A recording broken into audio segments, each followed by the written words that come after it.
Hello, good morning, जोहार। मैं राजू और आप देख रहे हैं 24 झारखंड न्यूज। चलिए जानते हैं झारखंड की आज की 25 मुख्य बड़ी खबरों को। सरहुल को लेकर उत्साहित आदिवासी समाज, उपवास के साथ शुरू हुआ पूजा पाठ। प्रकृति पर्व सरहुल की शुरुआत चैत माह के आगमन से होता है। इस समय साल के वृक्षों में फूल लग जाते हैं, जिसे आदिवासी प्रतीकात्मक रूप से नए साल का सूचक मानते हैं और पर्व को बड़े ही धूमधाम से मनाते हैं। सरहुल आदिवासियों का त्यौहार में से एक है। आदिवासी समुदाय के लोग इस पर्व को इतना महत्वपूर्ण मानते हैं कि अपने सारे शुभ कार्य की शुरुआत इसी दिन से करते हैं। प्रकृति पर्व सरहुल का उपवास बुधवार को हुआ, यानी आज 11 अप्रैल गुरुवार को शोभ यात्रा निकलेगी।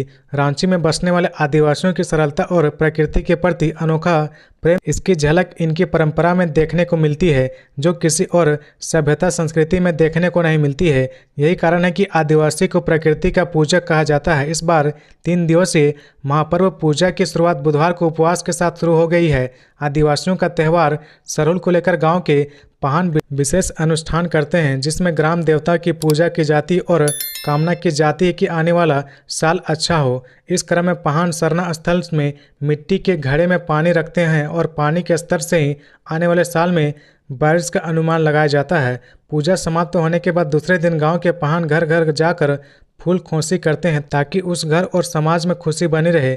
झारखंड में सरहुल महापर्व बहुत ही बड़े स्तर पर मनाया जाता है, जिसमें राज्य के विभिन्न हिस्सों में बसने वाले आदिवासी समाज के लोग बड़े ही उत्साह के साथ भाग लेते हैं। इस दौरान पूजा के बाद शोभा यात्रा में विभिन्न टोला मोहल्ला से जुलूस निकाले जाते हैं, जिसमें आदिवासी की सभ्यता और संस्कृति की झांकियों को दर्शाया जाता है।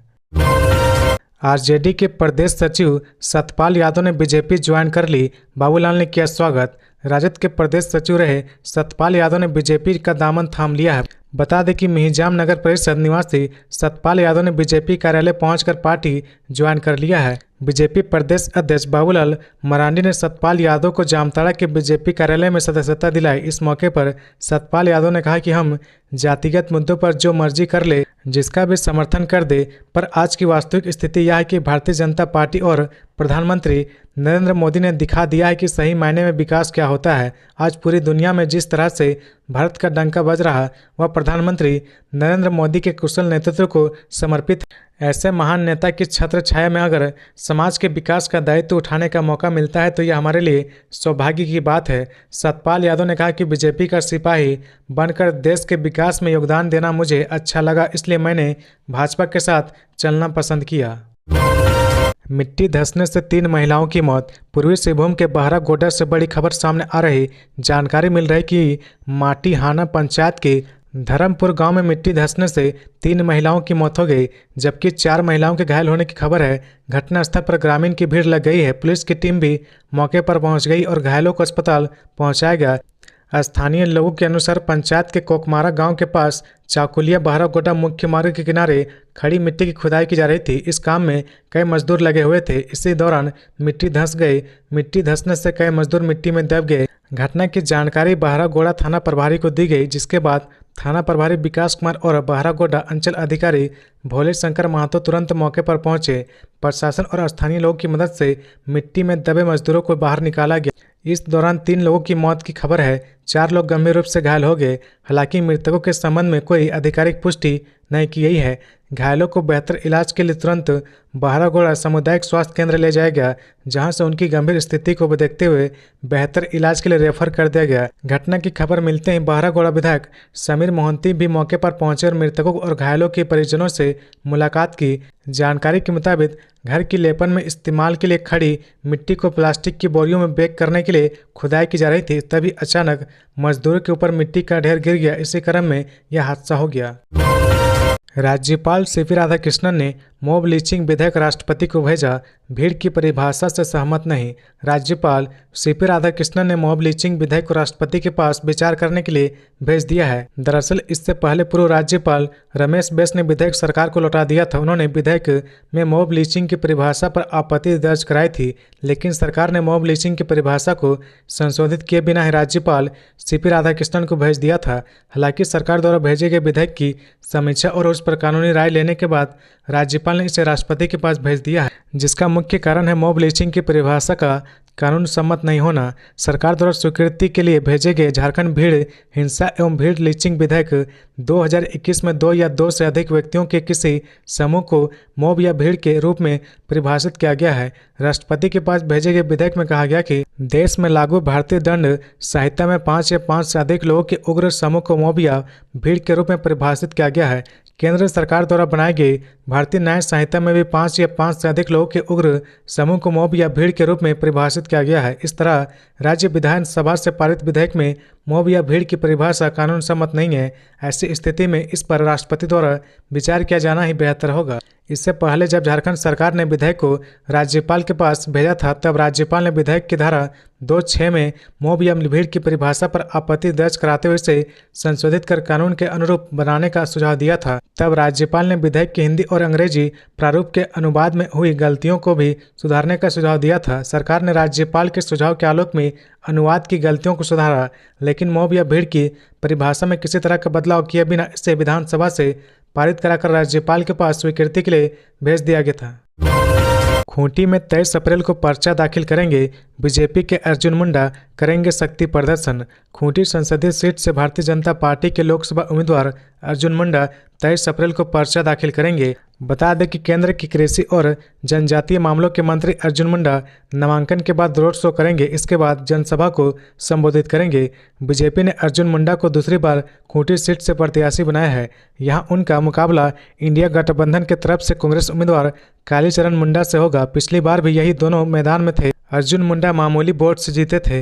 गौरतलब है कि 23 अप्रैल को नामांकन दाखिल करने के बाद अर्जुन मुंडा रोड शो करेंगे। इसके बाद वह जनसभा को संबोधित करेंगे।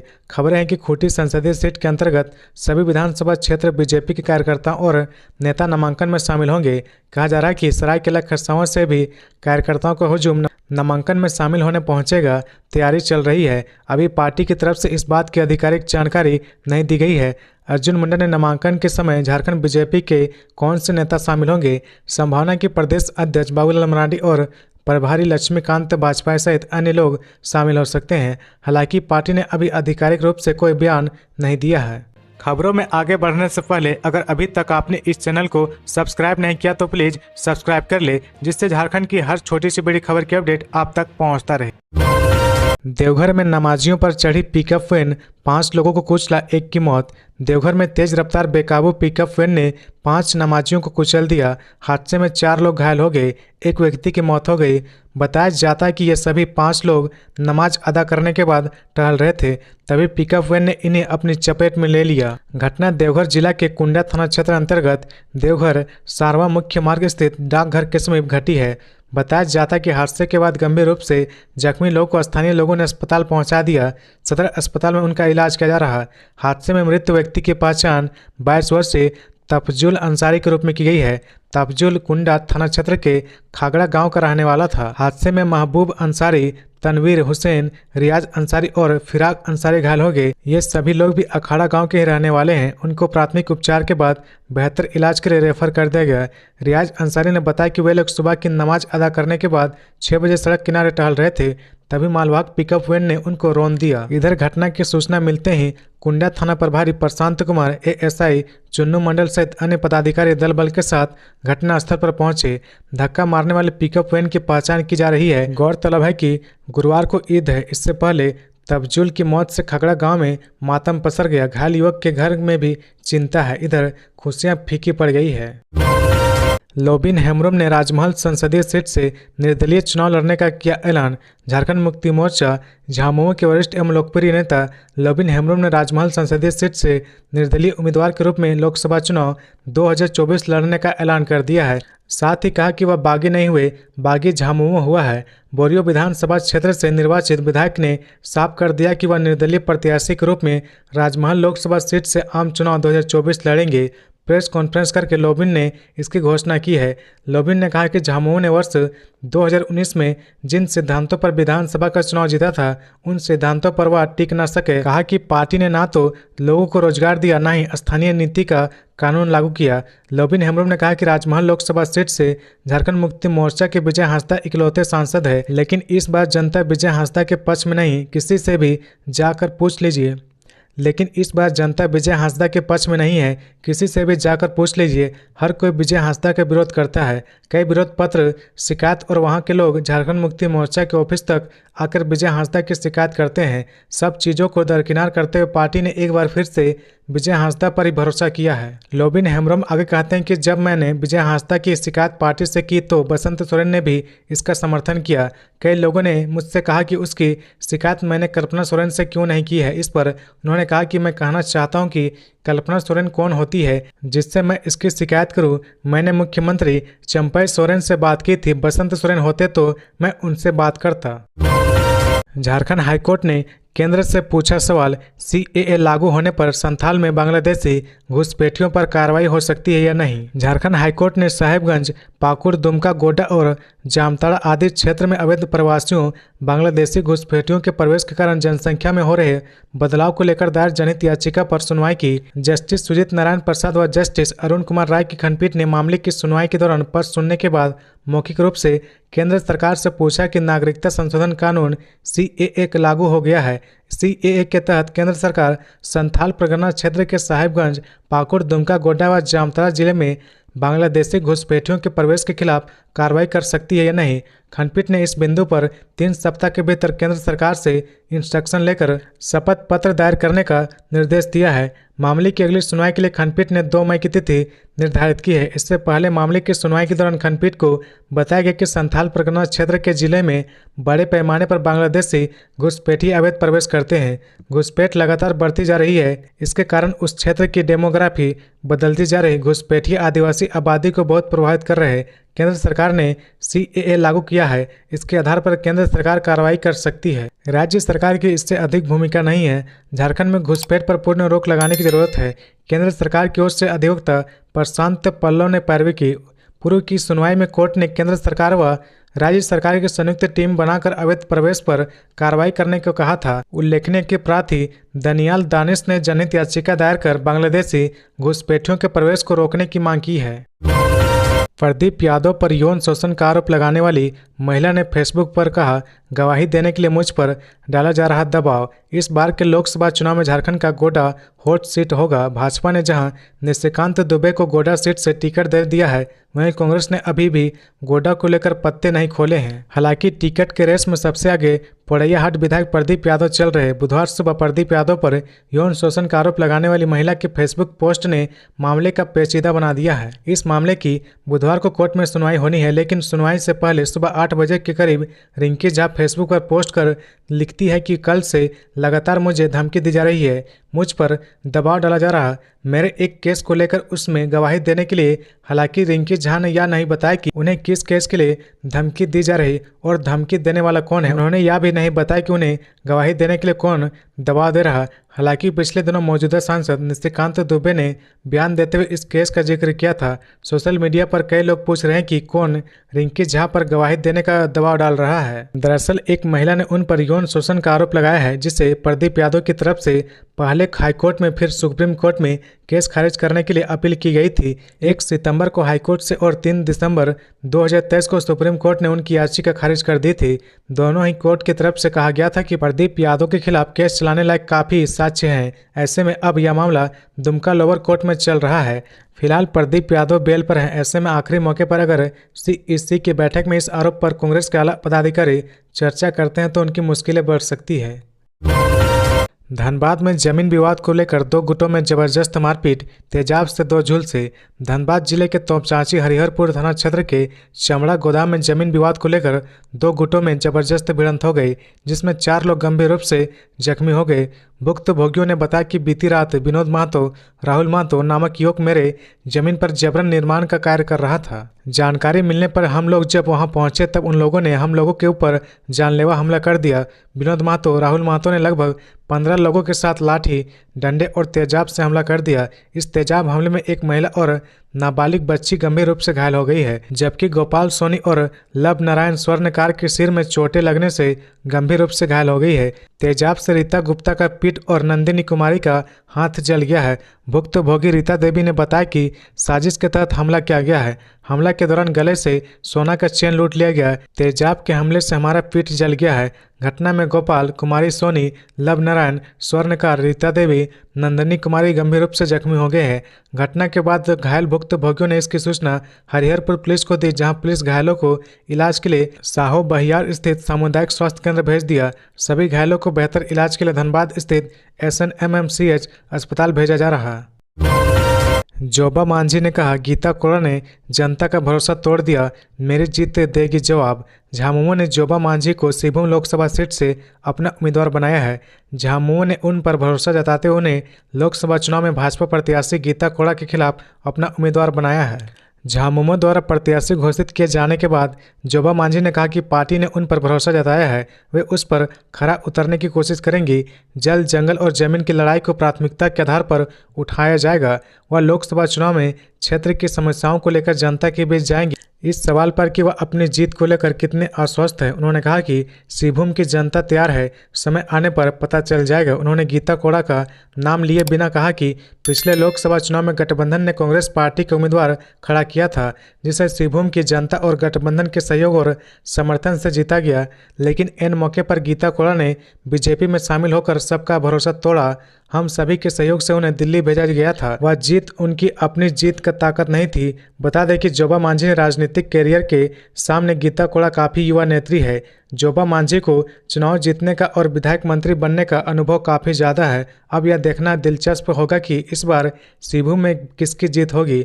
भाजपा प्रत्याशी गीता कोड़ा फिर से सिंहभूम में कमल खिलाने में सफल हो पाएगी या फिर जोबा मांझी सिंहभूम के चुनावी रण में जीत के लक्ष्य पर सटीक निशाना साधकर सिंहभूम का सांसद बनने का पहली बार गौरव हासिल करेगी। बता दें कि जोबा मांझी मनोहरपुर विधानसभा क्षेत्र से 5 बार विधायक रह चुकी है। साथ ही संयुक्त बिहार सरकार के दौरान मुख्यमंत्री राबड़ी देवी के कार्यकाल में भी मंत्री रह चुकी है। झारखंड गठन के बाद वह बाबूलाल मरांडी, अर्जुन मुंडा, मधु कोड़ा, शिबू सोरेन और हेमंत सोरेन के कार्यकाल में भी मंत्री रह चुकी है।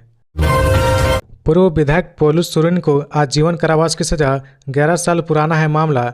पूर्व विधायक पोलू सोरेन को कोर्ट ने उम्र कैद की सजा सुनाई है। पोलू सोरेन झारखंड मुक्ति मोर्चा से 2 बार विधायक रह चुके हैं।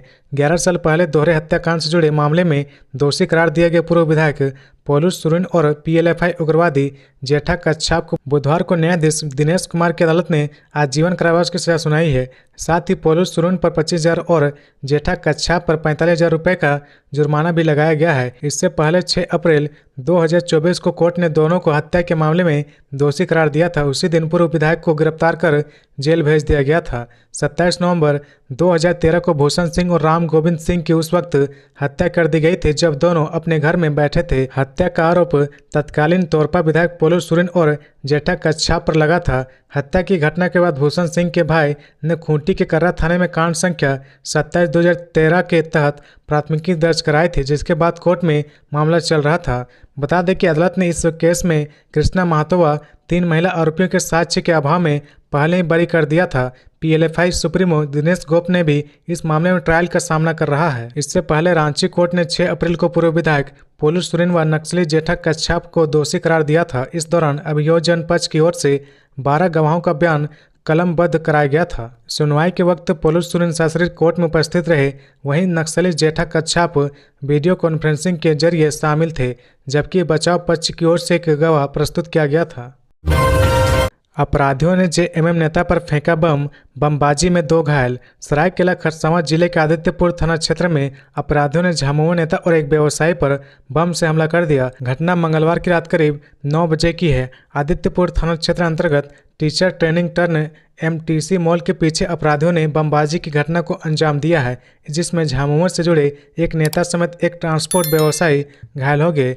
घटना को लेकर बताया जा रहा है कि रात करीब 9 से 9:15 बजे के बीच गम्हरिया एमटीसी मॉल के पास व्यवसायी अजय प्रताप सिंह और झामुमो नेता उत्तम दास उर्फ बाबू दास अपनी बोलेरो कार के पास खड़े होकर बात कर रहे थे। तभी 4 की संख्या में आए युवकों ने बोतल बम से उस पर हमला कर दिया। बम बोलेरो गाड़ी के अगले हिस्से में लगा, जिससे बाबू दास और अजय प्रताप सिंह घायल हो गया। घटना के बाद दोनों घायलों को गम्हरिया शहरी प्राथमिक स्वास्थ्य केंद्र ले जाया गया, जहां प्राथमिक उपचार के बाद उन्हें जमशेदपुर टीएमएच अस्पताल भेज दिया गया, जहां उनकी स्थिति सामान्य है। बम के छर्रे लगने से दोनों आंशिक रूप से घायल हो गए हैं। सरायकेला एसडीपीओ संतोष कुमार मिश्रा और आदित्यपुर थाना प्रभारी नितिन कुमार सिंह ने भी दल बल के साथ मौके पर पहुंचे। एसडीपीओ ने कहा कि बमबाजी की घटना सामने आई है, जांच की जा रही है। बम फेंकने की घटना एमटीसी मॉल के पास लगे सीसीटीवी कैमरे में कैद हो गई है, जिसकी जांच पुलिस कर रही है। मामले के विभिन्न पहलुओं की जांच की जा रही, जिसके बाद ही कुछ ठोस जानकारी पुलिस को हासिल कर सकेगी। गौरतलब है कि इससे पहले भी 3 जुलाई की रात उत्तम उर्फ बाबू दास पर हमला हुआ था।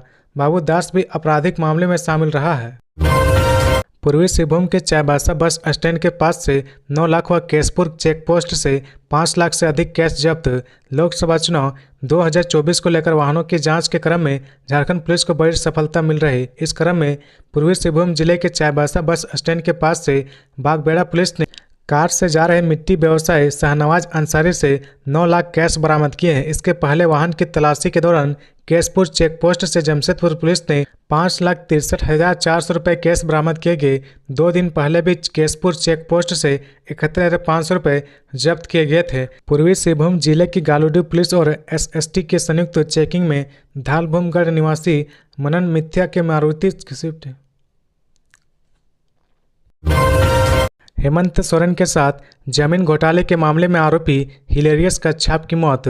बड़गैच क्षेत्र के 8.45 एकड़ जमीन घोटाले में ईडी के आरोपी हिलेरियस कच्छाप की मौत हो गई। मालूम हो कि ईडी ने जमीन घोटाले में पूर्व मुख्यमंत्री हेमंत सोरेन के साथ हिलेरियस कच्छाप को भी आरोपी बनाया गया था। हिलेरियस कच्छाप बरियातू इलाके में रहते थे। जानकारी के मुताबिक हिलेरियस लंबे समय से बीमार और डायलिसिस पर थे। मंगलवार देर रात बीमारी के चलते उनका निधन हो गया। हिलेरियस कच्छाप के बेटे एस्लेटर कच्छाप ने भी बताया कि उनके पिता लीवर और किडनी की बीमारी से पीड़ित थे। मंगलवार की रात को उनका निधन हो गया था। बुधवार को उन्हें अंतिम प्रार्थना के बाद दफना दिया गया। गौरतलब है कि पिछले शनिवार को ईडी ने जमीन घोटाले से जुड़े मामले में जांच पूरी करते हुए पूर्व मुख्यमंत्री हेमंत सोरेन समेत 5 लोगों के खिलाफ चार्जशीट दाखिल की थी, जिसमें हेमंत सोरेन के साथ राजस्व उप निरीक्षक भानु प्रताप प्रसाद, आर्किटेक्ट विनोद सिंह और जमीन कारोबारी हिलेरियस कच्छाप और जमीन मालिक बरियातू इलाके में रहने वाले राजकुमार पाहन शामिल है। ईडी ने सभी को मनी लॉन्ड्रिंग का आरोपी पाया। ईडी के चार्जशीट में भूमि घोटाले में हिलेरियस की भूमिका का जिक्र किया गया। पूरी जमीन पर 4 दीवारी हिलेरियस ने ही करवाई थी। राष्ट्रीय महिला हॉकी लीग का पहला चरण रांची में 30 अप्रैल से हॉकी इंडिया ने मंगलवार को राष्ट्रीय महिला हॉकी लीग 2024-25 का अनावरण किया है, जो देश के खेल परिदृश्य में एक महत्वपूर्ण मील का पत्थर साबित होगा। लीग को 2 चरणों में किया गया है। उद्घाटन चरण 30 अप्रैल से 9 मई 2024 तक रांची, झारखंड में होगा। इस चरण के सभी मैच मारंग गांव के Jaipal Singh astroturf hockey stadium में आयोजित किए जाएंगे, जहां हाल ही में FIH ओलंपिक क्वालिफायर और महिला एशियाई चैंपियंस ट्रॉफी आयोजित की गई थी। राष्ट्रीय महिला हॉकी लीग भारत में अपनी तरह की पहली घरेलू महिला लीग है, जो प्रतिभा और कौशल के शानदार प्रदर्शन का वादा करती है। उभरते एथलीटों के लिए एक मंच प्रदान करने और देश में महिला हॉकी के कद को ऊंचा करने के उद्देश्य से लीग में शीर्ष राज्य टीमों के बीच कड़ी प्रतिस्पर्धा देखने को मिलेगी, जो 14वीं हॉकी इंडिया सीनियर महिला हॉकी चैंपियनशिप के शीर्ष 8 में रही है। राष्ट्रीय महिला हॉकी लीग न केवल महिला हॉकी के स्तर को ऊपर उठाने में, बल्कि देश भर में एथलीटों की अगली पीढ़ी को प्रेरित करने में भी बहुत बड़ी भूमिका निभाती है। इस पहल के माध्यम से हॉकी इंडिया खेलों में लैंगिक समानता को बढ़ावा देने और महिलाओं के लिए हॉकी में उत्कृष्टता हासिल करने के रास्ते बनाने की अपनी प्रतिबद्धता की पुष्टि करता है। इसके अलावा राष्ट्रीय महिला हॉकी लीग राष्ट्रीय टीम के लिए एक महत्वपूर्ण स्काउटिंग मंच के रूप में काम करेगी, जो चयनकर्ताओं को भविष्य की अंतर्राष्ट्रीय प्रतियोगिता के लिए प्रतिभा की पहचान करने और उनका पोषण करने का अवसर प्रदान करेगी। सेना की जमीन पर हो रहा था कब्जा, रोकने पर उलझे लोग 1 दर्जन से ज्यादा हिरासत में। रांची में एक और सेना की जमीन पर कब्जा करने का मामला सामने आया है। मामला जगन्नाथपुर थाना क्षेत्र के हैसाग कचनार टोली का है। बताया जा रहा है कि बाउंड्री होने की सूचना पर सेना के अधिकारियों ने कई बार जगन्नाथपुर थाना प्रभारी को फोन किया, लेकिन जगन्नाथपुर थाना प्रभारी ने ध्यान नहीं दिया। इसके बाद अधिकारियों ने एसएसपी को फोन किया। एसएसपी के कहने पर थाना प्रभारी ने गश्ती दल वहां भेजा जहां बाउंड्री किया जा रहा था। इसके बाद लोगों को हिरासत में लिया गया। बाउंड्री कर रहे लोगों ने पुलिस को बताया कि वह ईदगाह की जमीन है और वह सालों से वहां वह लोग ईद की नमाज अदा करते आए हैं। वहीं सेना के अधिकारी का कहना है कि बाउंड्री कर रहे लोगों ने पुलिस को बताया कि वह ईदगाह की जमीन है और वह सालों से वे लोग वहां ईद की नमाज अदा करते आए हैं। वहीं सेना के अधिकारियों का कहना है कि वर्षों से यह जमीन सेना के कब्जे में है। कब्जा करने से रोका तो स्थानीय लोग सेना के अधिकारियों से भिड़ गए और सैकड़ों लोगों ने दिन भर में 3 से 4 फीट बाउंड्री कर दिया। इधर पुलिस मामले की जांच में जुटी है। रात 11 बजे के बाद पुलिस ने हिरासत में लिए गए सभी लोगों को पुलिस वैन में बिठाकर दूसरे जगह भेज दिया। इस दौरान हिरासत में लोगों को छुड़ाने के लिए पूर्व केंद्रीय मंत्री सुबोध कांसा, अंजुमन इस्लामिया रांची के सेक्रेटरी तारकिन हुसैन सहित कई लोग थाना पहुंचे। काफ़ी देर तक हटिया डीएसपी व थाना प्रभारी से बात करने के बाद भी बात नहीं बनी। सुबोध कांत ने इसके बाद रांची डीसी व एसएसपी से बात कर लोगों को छुड़ाने की अपील की। फोन में काफ़ी देर तक एसएसपी से बात करने के बाद सुबोध कांत साह ने कहा कि बाउंड्री जो किया गया है उसे आप लोग तोड़ दे, फिर हिरासत में लिए गए लोगों को छोड़ दिया जाएगा। तो ये थी आज की झारखंड की टॉप बड़ी खबरें। इसी तरह झारखंड की हर छोटी सी बड़ी खबर देखने के लिए आप हमारे चैनल 24 झारखंड न्यूज को सब्सक्राइब करके बेल आइकन प्रेस कर ले, जिससे झारखंड की हर छोटी सी बड़ी खबर की अपडेट आप तक पहुंचता रहे। तो आज के लिए बस इतना ही। हमें दीजिए इजाज़त, फिर मिलते हैं नेक्स्ट न्यूज में।